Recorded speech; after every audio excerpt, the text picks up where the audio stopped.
ಮಿತ್ರರೇ, K S R T C M D ರವರು ದಿನಾಂಕ 12/11/2024 ಸರ್ಕಾರದ ಕಾರ್ಯದರ್ಶಿಗಳು ಸಾರಿಗೆ ಇಲಾಖೆ ಬೆಂಗಳೂರವರಿಗೆ ಪತ್ರ ಬರೆದು ಎಲ್ಲ 4 ನೇಮಕಗಳ ನೌಕರರಿಂದ ಪಿ ಎಫ್ ಶೇಕಡ 12% ಹಣವನ್ನು ಕಡಿತ ಮಾಡಿ ಕರ್ನಾಟಕ ರಾಜ್ಯ ರಸ್ತೆ ಸಾರಿಗೆ ಸಂಸ್ಥೆ ನೌಕರರ ಅಂಶದಾಯಿ ಭವಿಷ್ಯ ನಿಧಿ ನ್ಯಾಸಮಂಡಳಿಗೆ ಸಂದಾಯ ಮಾಡಬೇಕಾಗಿರುತ್ತದೆ.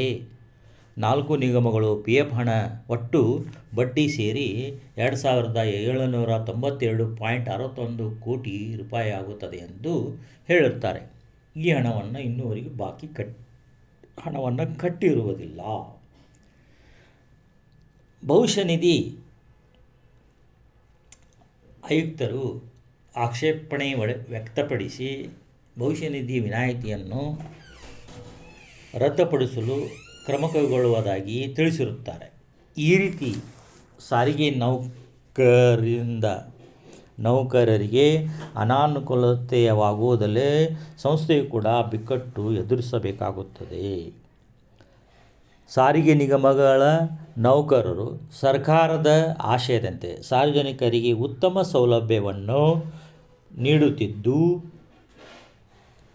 ಹಗಲಿರುಳು ಶ್ರಮಿಸುತ್ತಿದ್ದು ನೌಕರರ ಹಿತದೃಷ್ಟಿಯಿಂದ ಬಾಕಿ ಉಳಿದಿರುವ ಭವಿಷ್ಯ ನಿಧಿ ಮೊತ್ತ 2,792.61 ಭವಿಷ್ಯ ನಿಧಿ ಮೊತ್ತದ ವಿಶೇಷ ಸಂದರ್ಭ ಎಂದು ಪರಿಗಣಿಸಿ ಒಂದು ಬಾರಿ ಸರ್ಕಾರವು ಆರ್ಥಿಕ ನೆರವು ನೀಡಲು K S R T C M ಡಿಯವರು ಕೋರಿರುತ್ತಾರೆ. ಈ ಪ್ರಕರಣಕ್ಕೆ ಯಾರು ಹೊಣೆಗಾರರು ಎಂಬುದು ಕಾದು ನೋಡಬೇಕಾಗಿದೆ. ಈ ಸಮಸ್ಯೆ ಸರ್ಕಾರ ಮತ್ತು ಮ್ಯಾನೇಜ್ಮೆಂಟ್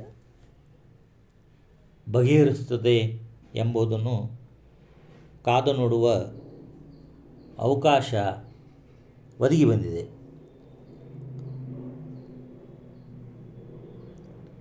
ನೌಕರರ